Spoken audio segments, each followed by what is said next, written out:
tal, compañeros? Bienvenidos sean todos ustedes una vez más a Clase de Willy en línea. Con ustedes, su compañero Osvaldo Guerrero. El día de hoy tengo el placer de presentarles una maravillosa entrevista que pude realizar.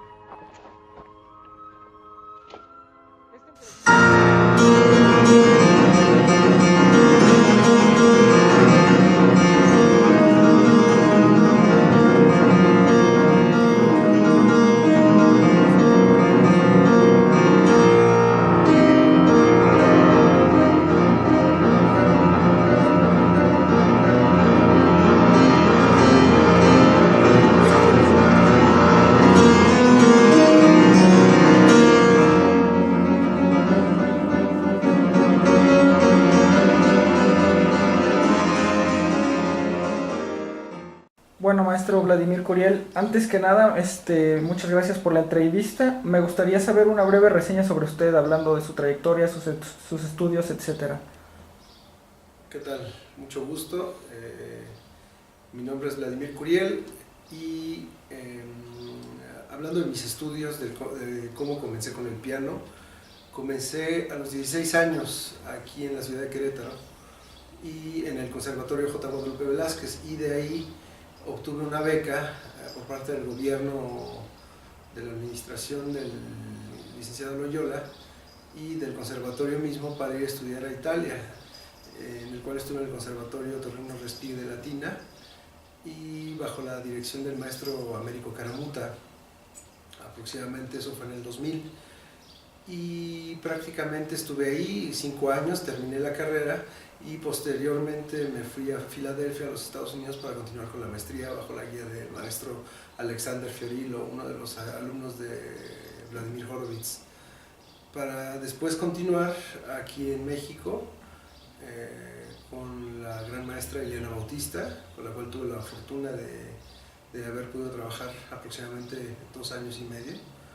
Y bueno, desde entonces, a partir del 2007 que debuté con orquesta ya profesionalmente, me he dedicado a tocar conciertos aquí en México,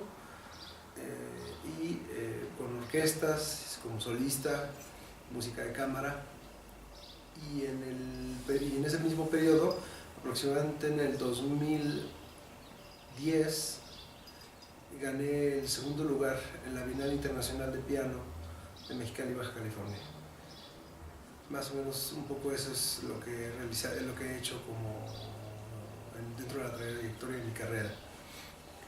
Muchas gracias, maestro.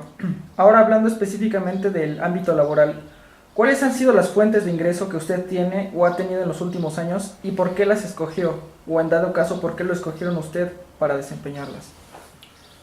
Pues como músico tienes que primeramente ser muy versátil y tienes que aprender yo no diría la palabra venderte como se usa o se suele mucho decir en el medio. Tienes que aprender primero que nada a valorarte, a asimilar el hecho de que tu trabajo tiene el mismo valor como el de cualquier otro oficio, ni más ni menos. No por el hecho de ser artista o tener un nombre o tener fama o ser solista, tienes privilegios o te debes de visualizar por encima de otras profesiones. Definitivamente sí es un estilo de vida la música, pero hay una parte de realidad y de ¿cómo decirlo?, de pies en la tierra que tiene la música y que tiene el arte, y que desafortunadamente muchos jóvenes y mismos artistas no lo ven de esa manera. Desempeñarte como concertista en México es una utopía, y no porque no haya trabajo, como se suele decir, o porque sea difícil que te inviten a tocar. Simple y sencillamente hay que estar preparados, hay que tener el nivel y la calidad para que puedas desempeñarte como solista. Pero también ya es el problema que, bueno, la situación económica del país, la situación gubernamental y pues la burocracia en la cual nos enfrentamos en México, y la poca importancia que se le da al arte y la cultura, más la ignorancia y digamos, comprensión de la importancia que llega a tener esto que hacemos, pues es lo que tiene a México realmente en una realidad en la cual es imposible dedicarte solamente a los conciertos y vivir de ello, ya que es difícil mantener una constante, digamos, aparición o presencia en los escenarios.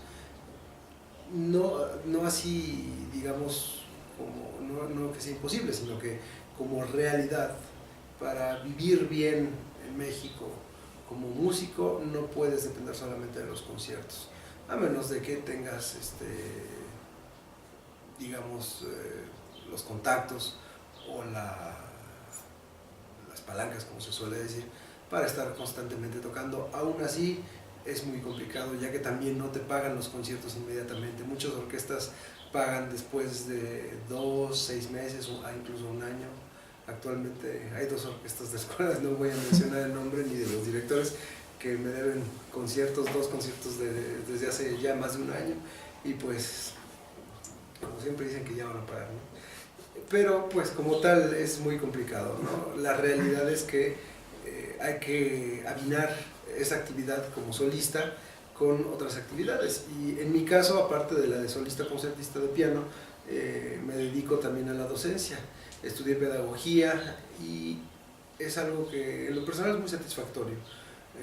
Yo en lo personal no disfruto dedicarme a lo que usualmente en el medio musical se le conoce como el hueso, ¿no? El huesear. No porque considere que tiene más o menos importancia en lo que un solista o concertista puede hacer. Yo creo que todo trabajo bien hecho tiene una seriedad, es importante, es serio. Pero el motivo por el cual no me dediqué nunca a los huesos fue porque, pues por un lado sí quería aspirar a ser solista, lo cual logré con mucho trabajo y establecer una reputación y un nombre. Pero por otro lado hay que también estar preparado. Mucha gente, sobre todo los jóvenes, se avientan a tocar y a empezar a huesear en misas, en fiestas y en cantidad de eventos, no estando preparados correctamente. Y creo que es importante mencionar eso, porque para cualquier actividad musical que se lleve a cabo, hay que estar bien preparados, sin importar digamos el ámbito social al cual pertenezca dicho evento social o importancia X, ¿no? Hay que estar siempre preparados, hay que siempre dar lo mejor de uno, ya que eso se vuelve un hábito, y con los años, los estudiantes al inicio no lo ven, pero con los años se vuelve un hábito, y es el mismo también uno de los motivos por los cuales pues no hay tantos músicos de calidad como podría haberlos, porque la gente se relaja, porque entra en una zona de comodidad en la cual empiezan a tocar por tocar, ¿no? Y se hace esa discriminación, digamos, un poco elitista en cuanto a este evento sí es importante, este evento no lo es. Incluso en los conciertos, hay un término que una vez lo escuché hablando con uno de los directores de aquí de los museos, y es el término de huesital. Y eso es muy curioso, me dio mucha risa cuando lo escuché por primera vez, porque es cierto, mucha gente se da los aires de ser concertistas, pero su preparación es como aquella de un hueso, no están suficientemente preparados para enfrentar un público, una orquesta, sin importar la calidad que ella pueda tener o la importancia de la sala donde se puedan presentar. Lo importante aquí es que uno como solista, uno como artista, esté debidamente preparado siempre para presentarse y cumplir un trabajo. Y retomando lo que te comentaba acerca de las clases, una vez, el motivo principal por el cual me dediqué a las clases no fue la del dinero, como mucha gente suele pensar o comentarlo. Obviamente es una entrada económica real, tangible, firme, pero que si no lo avinas la actividad concertística, puedes pues, seguirte derecho en esa línea e ir abandonando los conciertos. Hay que tener mucho cuidado con eso. ¿Por qué? Porque pues llama la atención, uno gana dinero muy fácilmente, entre más alumnos tienes, más te van conociendo y empiezas a ganar más dinero. Esto hace que entres en una zona de confort muy fuerte y que haga que se te empiecen a olvidar los conciertos, porque como los conciertos, como te decía, no son constantes y sobre todo no los pagan inmediatamente, no representa una manera de sustento real, ¿no? Y más hoy en día. Entonces, los alumnos, las clases y todo esto se vuelve lo único real que se puede tener, pero de lo cual si se abusa, pues dices, llega un momento en el que dices, pues ¿para qué necesito tocar? ¿No? ¿O para qué me dedico a tocar y a buscar más conciertos si no te los pagan bien incluso? Que ese es otro motivo también. Te pagan lo que quieren las orquestas y la mayoría de las veces los directores se quedan con el resto del presupuesto, mienten constantemente diciendo que no tienen presupuesto, o la clásica que solo te pueden pagar esto. Y eso es una gran mentira. Y a lo largo de mi carrera, ya que son 2005, 2007, ya son para el 2016, 9 años. Llevo ya 9 años como concertista, me he enfrentado a todo tipo de situaciones y calamidades en la cual todo el tiempo tienes que estar esquivando los abusos y las encajadas por parte de las asociaciones y de las orquestas y de los directores, ¿no? Entonces tienes que aprender a manejarte y a saber cómo exigir y a pedir que se te pague como se debe, ¿no? Y esto lo digo porque si tú no lo haces, si tu manager o representante, porque también aquí en México una agencia propia y verdaderamente agencia de representantes, de concertistas de música clásica, no existe. Entonces uno tiene que en cierto modo improvisar eso.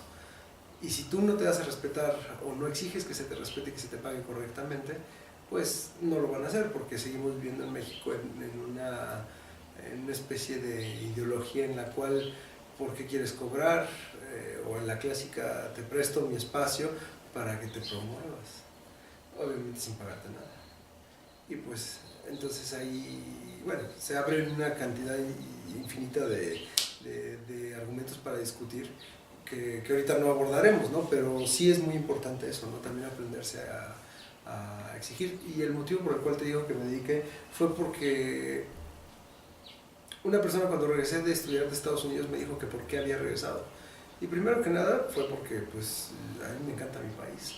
Yo creo que como México no hay dos. Y no lo digo en esa manera populista o, como decía Fromm, ese tipo de frases estímulo, ¿no? De como México, como mi México lindo, no hay dos.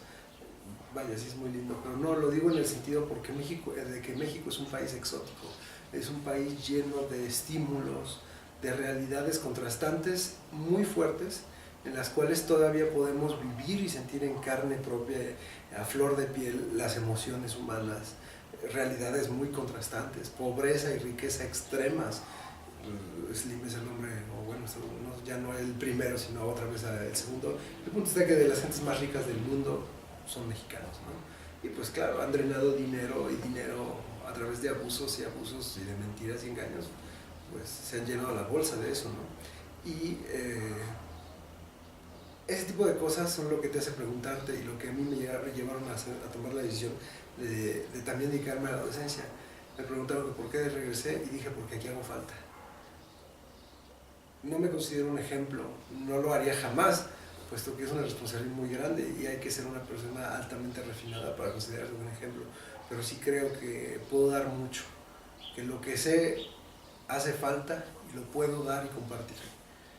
Si me hubiera quedado en Europa o en Estados Unidos, ahí hay gente muy buena, muy preparada, también igual que aquí, pero allá hay en mayor cantidad y gente muy, muy bien preparada, pero que pues al no ser una persona nacional, una persona que nació y creció en ese lugar, las condiciones se presentan a veces un poco más complicadas, ¿no? Otro de los motivos fue porque necesitaba recuperar mi identidad como mexicano.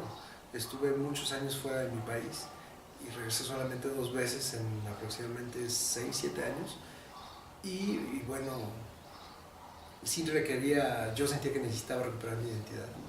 y a través de ese impacto social que tuve cuando regresé fue que me di cuenta que podía tener dejar una huella en la gente, y así ha sido. He tenido la oportunidad de cambiar a muchas personas a través del piano, a través de la música, que pues para eso es realmente, ¿no? Para afectar y contribuir en la formación de la personalidad de los seres humanos, y pues por lo tanto la decisión de dedicarme a las clases. Entonces, resumiendo, los conciertos, las clases, y bueno, hay muchas otras actividades también que se pueden desarrollar. Yo me he enfocado en esas dos básicamente, pero también está la música de cámara, como te comentaba, el hacer huesos, que es el tocar fiestas, salones, misas, bodas, un sinfín de eventos sociales que puede haber.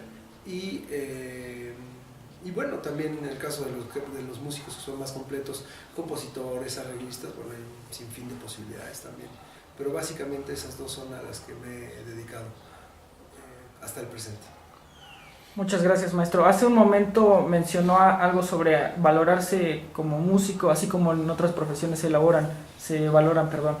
En otras profesiones a veces resulta muy claro su labor, por así decirlo. El médico sabemos que cura gente, el ingeniero construye cosas, pero a veces para la sociedad no queda muy claro cuál es el labor del músico. Así que mi pregunta es esta: ¿cuál cree usted que es la importancia de su labor, tanto como músico, así como concertista y docente, para la sociedad? Bueno, pues es cierto lo que dices, ¿no? En México, desafortunadamente, la vida va orientada hacia como tal, como país, hasta cierto punto, aún subdesarrollado que somos. Todo va enfocado al desarrollo, pero al desarrollo económico, al desarrollo industrial, digamos, al hacer dinero. Y de hecho, como buen país de tercer mundo que somos, la visión que tiene la gente y el elitismo y la división de clases se da mucho básicamente en base a cuánto dinero y a cuántas cosas posees.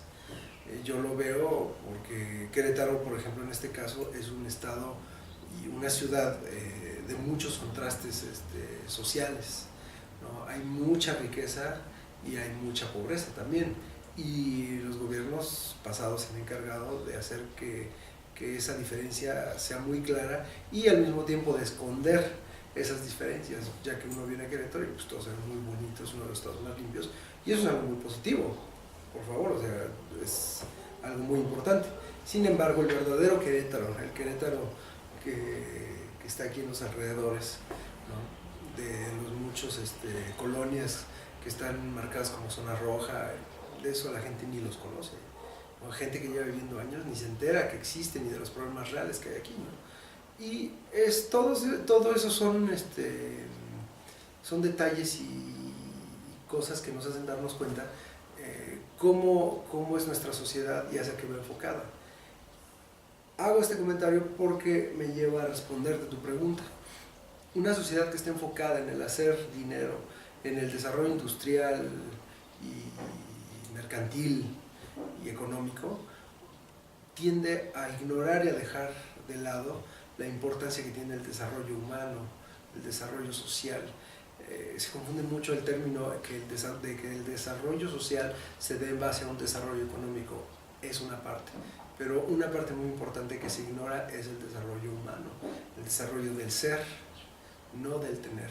No nada más vivir en una sociedad orientada al tener, sino al ser, al existir, a la conciencia que tenemos como seres humanos, o que deberíamos de tener como seres humanos, para desarrollarnos como seres, no como industria, no nada más como asociación, como gobierno, como estructura, como empresa, sino también como ser, porque ahí sí creo que lo más importante, y tengo la fiel creencia de que lo más importante en la vida es el desarrollo humano y espiritual, porque sin ese, ninguna de las demás áreas del ser humano pueden sostenerse, son la base de ese pilar, y el estudio, el trabajo, el desarrollo de la música como arte, junto con las demás artes, es de vital importancia, porque estimula, sensibiliza y desarrolla y permite al individuo el crecimiento humano y espiritual.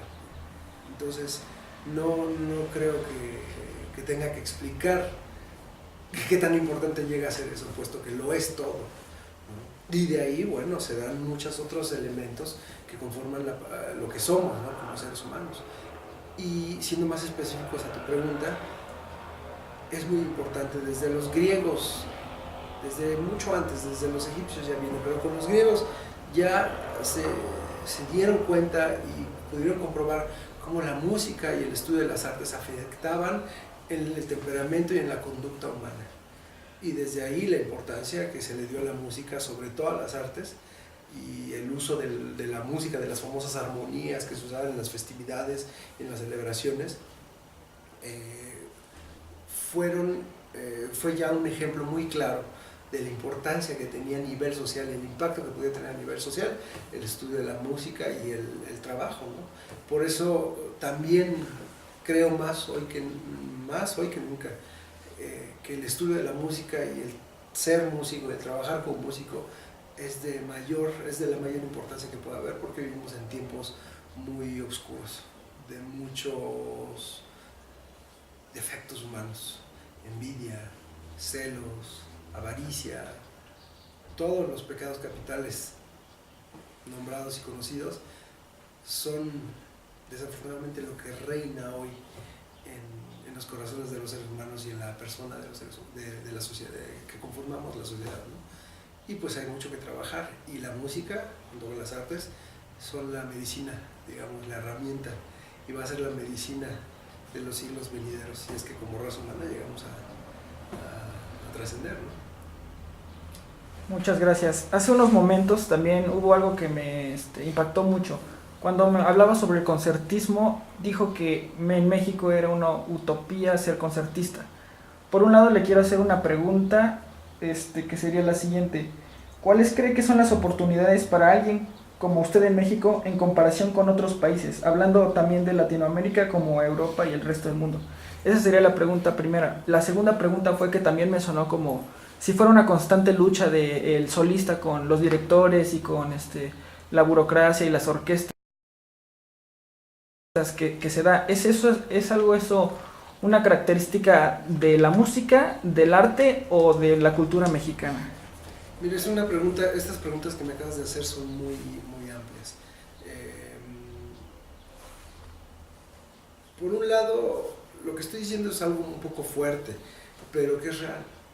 Hasta que no te dedicas a esta labor de concertista, de ser solista, no te das cuenta de todas las telarañas que hay dentro del organismo. A fin y al cabo estamos hablando que las orquestas una orquesta es una empresa, y el director de orquesta pues, es el CEO, ¿no? Y desafortunadamente donde hay dinero, donde se involucra el dinero y presupuestos grandes que los podemos contar en millones de pesos, siempre va a haber burocracia, siempre va a haber fraude, siempre va a haber abusos, siempre va a haber un conflicto de intereses, ¿no? Y creo que eso es muy normal, es una de los elementos que nos hacen ser seres humanos. Todos sentimos celos, todos sentimos envidia, todos queremos lo mejor para nosotros, ¿no? Lo que nos hace más humanos y más personas es mantener un equilibrio en eso, y decir, bueno, yo voy a agarrar primero la primera rebanada del pastel, y posiblemente va a ser la más grande de las que les va a tocar a los demás, pero, y eso es lo que a México nos caracteriza como un país tan corrupto, es que a la gente le falta entender que sí, ok, pero deja para los demás, pero tienes que compartir, para que haya un equilibrio. Si no, eso es lo que lleva a muchas orquestas y a muchas instituciones a quebrar, porque el abuso, la voracidad por parte de las personas que tienen el control de esas empresas o instituciones. Y te digo que es una cuestión fuerte lo que estoy diciendo, porque es real. Y digo, yo sé que podrían decir, bueno, es que a cada quien habla como le ve en la feria, pero yo no conozco un solo concertista que no le hayan incumplido en pagos de conciertos, que no le hayan pagado en tiempos muy, muy largos, de 6 meses a un año, que incluso prometiéndote un pago de una cierta cantidad, a la mera hora te paguen la mitad o una cuarta parte. que tengas que estar incansablemente correteando a los contadores de las orquestas para que te depositen, para que te paguen, como si no lo supieran, pero obviamente ellos deciden cómodamente cuándo pagarte y cuándo no pagarte. Y lo que comentabas acerca de que pareciera una utopía, no es que sea una utopía, es que siendo verdaderamente honestos y hablando en términos reales, porque Facebook nos ofrece una irrealidad completa. Todo el mundo, incluyendo tu servidor, subimos fotos, videos y propaganda de conciertos que hacen creer a la gente que, bueno, que tenemos el carrerón del mundo. Y sin embargo, no es así, ¿no? No es así. Y eso, pues, bueno, es la consecuencia del boom de los medios y de las redes sociales que se ha dado, ¿no? El ego es una parte importante en el ser humano y que todos compartimos y que desafortunadamente, pues, nos lleva a veces a exagerar y a inflar fuera de proporción las realidades, ¿no? Y yo sí te puedo decir con la mano en la cintura que no hay un solo solista en México que pueda vivir de los conciertos. Y por vivir me refiero a que gane unos 100, 150 mil pesos al mes solo de conciertos y que así se pueda mantener a lo largo de unos 4 o 5 años. No lo existe, no lo hay. ¿Por qué? Porque simple y sencillamente no tiene que ver con su capacidad, es el sistema que está hecho así. Tendrías que estar tocando con las mejores orquestas constantemente y que te estuvieran pagando cifras de 40, 50 mil pesos por concierto y que te las pagaran a tiempo cada mes. Y son muchos factores los que se tienen que dar para que eso sea posible. No tiene que ver con la capacidad o desempeño o prestigio de un solista. Hay muchos solistas estupendos que tienen muy buena calidad, conocidos o menos conocidos, pero desafortunadamente pues no tenemos no tenemos las condiciones que nos permitan realizar eso. Sin embargo, pues sí se puede tener una carrera con una cierta frecuencia en las salas de concierto, ¿no? Pero para lo cual tienes que luchar, tienes que estar proponiendo constantemente y tener una continuidad, ¿no? Ya eso es el oficio del músico, ¿no? Pero hablando en términos reales, ¿no? Eso es a lo que me refiero, siendo realistas y honestos, ¿no? Porque todo el mundo va a decir, no, yo sí, todo el mundo va a decir que todo el mundo vive de los conciertos y qué maravilla, pero pues al final del día pues las cifras hablan por sí solas, ¿no? O sea, es una realidad, ¿no? Muchas gracias por su honestidad, maestro. Nos acaba de hablar usted del presente. Ahora me gustaría que en todos sus años que ha estado en el campo laboral, ¿cuáles son los cambios más importantes o significativos que ha visto en cuanto a empleo, subsidios, becas, participación de la sociedad y en general la actitud de las orquestas, los directores? Los cambios. Esa es una buena pregunta. Definitivamente sí ha habido muchos cambios. El México que yo dejé cuando me fui a estudiar fuera, a Italia,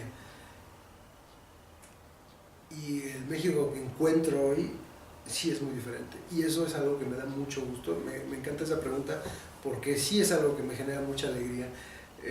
Cuando yo estuve aquí en Querétaro y entré al conservatorio, nuestro conservatorio era un conservatorio llanero, digámoslo así, haciendo alusión al famoso fútbol llanero, ¿no? Era literalmente un conservatorio llanero, porque sí, los maestros, no había maestros con preparación, no había un presupuesto que permitiera atraer y pagar músicos, ya que el nombre del conservatorio J. Guadalupe Velázquez llevaba una palabra que explica mucho eso: libre, conservatorio libre de música, no estatal. Y por lo tanto, pues yo incluso cuando regresé de Estados Unidos, en manera de regresar y de contribuir a la escuela por los años que se me becó, yo estuve varios años, 5 años exactamente, dando clases como maestro, y nos pagaban 75 pesos la hora, porque era lo que se podía, y sí era una realidad. O sea, nadie se pagaba más, nadie traía un carrazo, un Mercedes o un BMW, no había un director que anduviera así, y las clases, los programas eran muy limitados, ¿no? Obviamente en México sí era otra cosa, otra realidad, pero talento siempre ha habido. Ahora hay un poco más de infraestructura, los medios, internet, las redes sociales permiten que haya un flujo mayor y más intenso de información, ¿no? ya se puede ver las masterclasses en internet, conciertos que se dieron en un día, en horas después ya los puedes apreciar en YouTube. Hay una afluencia de información tremenda y eso ha permitido que, bueno, junto con la evolución natural de las cosas, que se haya crecido. Y sí, hoy hay muchísimo talento con mayor preparación de lo que lo había hace 15 o 20 años. Hay más apoyo, claro, por supuesto, hay más conciencia. Todavía nos falta, por eso al inicio de la entrevista hablo mucho de esa conciencia, de esa falta de cultura, de educación, porque aunque si bien haya habido cambios y avances significativos, nos falta todavía mucho, nos falta una conciencia mayor, sobre todo, ¿sabes qué?, del respeto hacia la música, por parte de los músicos, por parte de la gente, romper un poquito con ese elitismo que nosotros mismos como músicos generamos en torno a la música y que hace que sea agresivo y ofensivo hacia la gente y que la gente se aleje. Y eso la mayoría de los músicos no se dan cuenta. Viven con una eterna actitud de soy Jesucristo y camino sobre el agua, ¿no? Y bueno, ustedes pobres, mirándolos por encima del hombro, ustedes pobres no entienden nada de esto y no son capaces, y bueno, qué lástima, pobrecitos, ¿no? Y eso no es importante, por ahí no va la cosa. Aquí a lo que todos nos interesa es que estas maravillosas obras de arte escritas por genios o por gente trabajadora, incansable, lleguen a todo el mundo y puedan entrar en la cabeza y en los corazones de todas las personas para que puedan estimular y permitir lo que te comentaba, ese gran desarrollo humano y espiritual que es tan necesario. Pero en cambio de eso, pues bueno, todo el mundo quiere ser vivo y famoso y visto hacia arriba, ¿no? Y desafortunadamente eso no permite que la gente y la sociedad, que es un poco ajena a este mundo, se integre correctamente y podamos compartir, que es de lo que se trata. Pero ahí la llevamos, ¿no? Es un proceso, todo es un proceso. México, pues, 1492, ¿no? O sea, seguimos todavía con el velo de la colonización en los ojos, ¿no? En muchos sentidos, el malinchismo, son muchos factores sociales y culturales que tenemos, pero metidísimos en el DNA, que todavía no nos permiten ver la gran imagen y la importancia que ella tiene. Pero yo creo que es un proceso. Mi maestro argentino Caramuta decía siempre: la mujer dormida está por parir, haciendo referencia al Popo y el Iztaccíhuatl, como México siendo la mujer dormida que está por despertar y que va a dar muchas sorpresas. Y pues basta ver Sudamérica, ¿no? Toda Latinoamérica, ¿no? Grandes proyectos, la Orquesta Simón Bolívar, ¿no? Realidades así no se daban, pero bueno, fue un trabajo de 20 y tantos años para que una orquesta, por ejemplo, como esa, cobrara la forma que tiene y pudiera hacer el trabajo muy bueno y respetable que hacen. Y bueno, pues ahí va México también, y pues creo que es cuestión de tiempo, nada más. Es cuestión de tiempo y que todos pongamos nuestra semilla, ¿no? Para que eso se logre. Muchas gracias. Usted nos está hablando entonces de cambios positivos que usted ha visto. Sin embargo, últimamente escuchamos que hay recortes de presupuesto para el IMBA, para la cultura en general, que hay orquestas que están desapareciendo, carreras, etcétera, etcétera. ¿Cree que estos cambios más bien están favoreciendo a solo unos cuantos y no a todos, o es que lo estamos viendo de la manera incorrecta? Yo creo que esto que mencionas ya es un tema de carácter político y no tiene que ver específicamente con la música ni es contra la música. Eso es, los recortes en la cultura que se están dando, pues son simple y sencillamente un síntoma de una consecuencia que se da de carácter político. Siempre que entran nuevas administraciones o hay cambios de administración, lo primero que se hace son recortes en los presupuestos, porque pues simple y sencillamente pues hay que prepararse para el futuro, ¿no? Los políticos tienen que ver cómo arreglar los relajos que les dejan las administraciones anteriores y pues siempre, obviamente, lo que hacen es, para jalar dinero, para tener presupuesto, pues es ir a las cosas que para ellos no es importante. El deporte, la salud, el arte, por mencionar unas inmediatamente que me viene a la cabeza, ¿no? Y pues sí, es cierto, se cierran orquestas, se recortan presupuestos. Por ahí hace poco hablaba con una persona que trabaja en contacto mucho con el INBA, con Conaculta, y pues, pues no es de secreto de Estado que el INBA está súper endeudado, ¿no? Que son años lo que se deben de sueldos, gente que no se les paga, y pues desafortunadamente pues es consecuencia, digo, de un tema de carácter político, social, y pues claro, siempre nosotros somos los más afectados, ¿no? Y bueno, y digo, yo conozco a gente que trabaja ahí en el INBA, en Conaculta, y hay gente muy positiva que tiene toda la disposición y las ganas de hacer un buen trabajo, de ofrecer un sueldo justo a los solistas, a los músicos, a coros, orquestas, pero desafortunadamente pues ahora sí que las órdenes vienen de arriba y se les da lo que se puede, ¿no? Y pues ahí ya es como te digo, un tema de carácter político que es muy vasto y muy complejo, y que digamos que nosotros somos parte del daño colateral de los chistoretes que se avientan nuestros guapísimos políticos, ¿no? Desafortunadamente es cierto. En relación entonces con las dos preguntas anteriores, y según las tendencias de lo que usted ha observado, ¿qué predice usted para el campo laboral del músico, o específicamente del intérprete concertista en el futuro? Pues híjole, desafortunadamente no soy Nostradamus y pues no lo veo muy bien, la verdad. No es alentador el futuro, no te sabría responder esta pregunta, puesto que no sé actualmente, no estoy muy empapado en temas políticos, pero basta ver un poco por encimita qué es lo que está sucediendo en el mundo para hacerte una idea de qué es lo que va a pasar. Repito, siempre el arte, la cultura, el deporte, la salud, todas esas secretarías u organismos que hacen parte del gobierno y de la sociedad, son a las que primero les dan cuello, ¿no? Recuerdo cuando cuando me fui de Italia a Estados Unidos, eso fue uno de los motivos también. Lo que voy a comentar es cierto, yo ahorita ya no lo recordaba, pero ahorita que me hiciste esa pregunta me llevaste a recordarlo. Cuando entra ¿cómo se llama? Berlusconi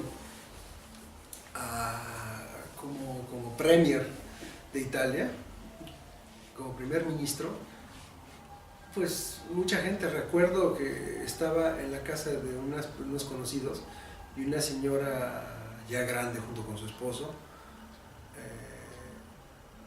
Me acuerdo que cuando vieron que ganó, la señora hizo el comentario, dijo, è il duce, ¿no?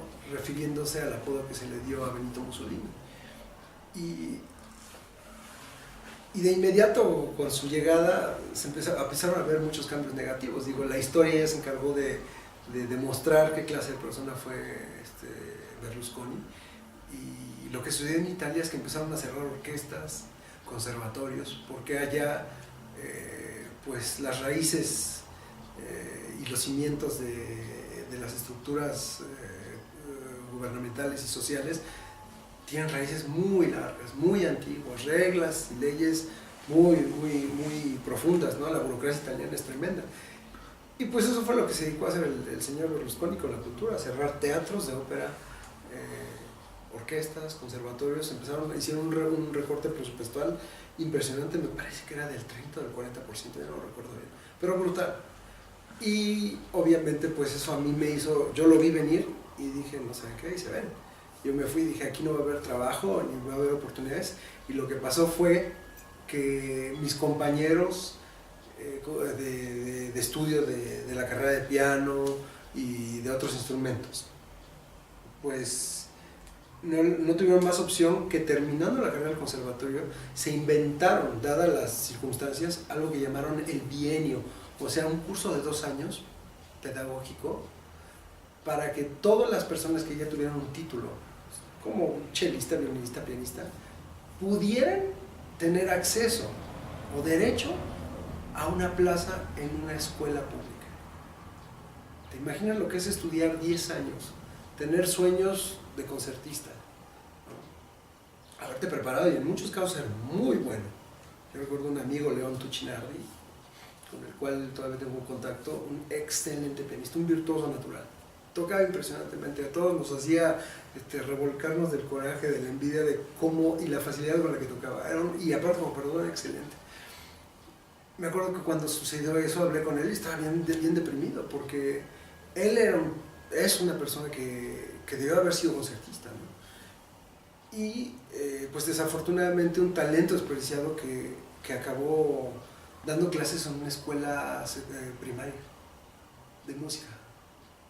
Y no dista tanto de la realidad de nuestras clases de música en las escuelas, la flautita, el himno de la alegría, ya sabes, ¿no?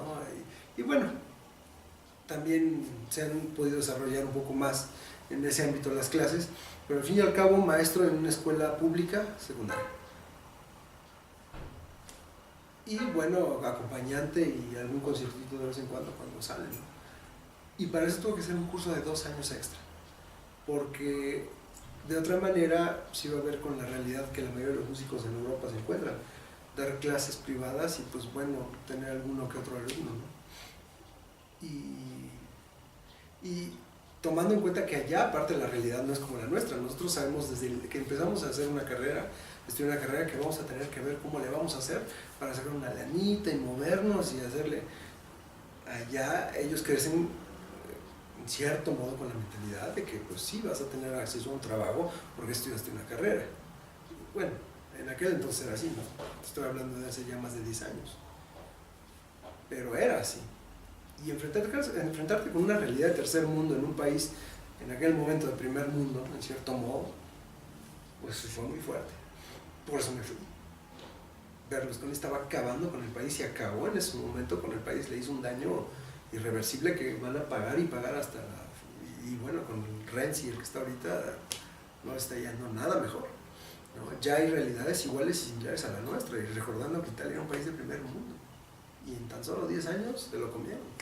Y en México, pues bueno, ¿a qué podemos aspirar con los políticos que tenemos y la situación política? No veo positivo el futuro. Va a ser positivo, pero va a requerir, como siempre, de mucho más trabajo, de mucho más esfuerzo, de muchos más sacrificios. Y como siempre estoy hablando, no de los que en cierto modo somos privilegiados, de que hemos tenido la suerte y hemos pagado el precio y hemos tenido la suerte de tocar con orquestas en teatros importantes, de haber ganado concursos y tocar con buenas orquestas y realizar sueños, ¿no? Pero para las nuevas generaciones va a ser, como siempre, mucho más trabajo y quién sabe hasta dónde realizarlos, porque vienen cosas muy duras, muy duras. Entonces hay que estar preparados y trabajar mucho. Muchas gracias, maestro. Podríamos hablar horas y horas de todo este tipo de cosas, pero creo que el enfoque que abordamos en la entrevista fue satisfactorio y alguien como usted nos pudo contribuir bastante. Le agradezco enormemente sus palabras y pues lo que usted aportó, ¿no? Y no sé si gustaría terminar con algunas palabras para la clase de alumnos de música y sociedad en la Escuela Superior de Música. Claro que sí, ya hablé mucho de cosas y aspectos negativos, no todo es negativo. Mi afán con esta entrevista de ser hasta cierto punto tan extremo o tan crudo con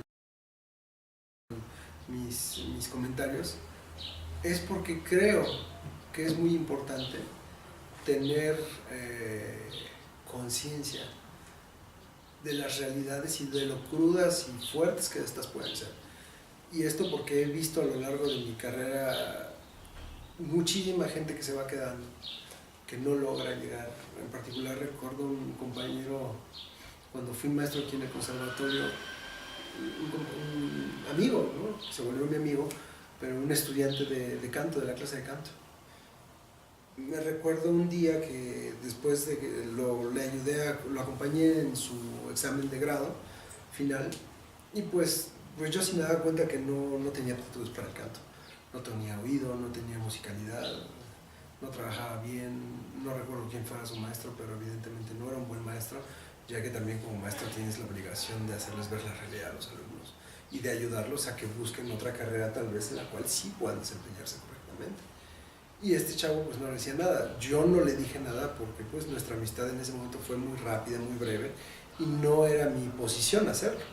Sin embargo, después lo dejé de ver y como a los 2-3 años me lo encontré y recuerdo que empezamos a hablar de esto en una reunión y él había tomado un poco de cervezas y pues empezó a abrir y estaba muy conflictuado, muy molesto con la escuela, con la realidad de la sociedad, ¿no? en cuanto a la música, ¿no?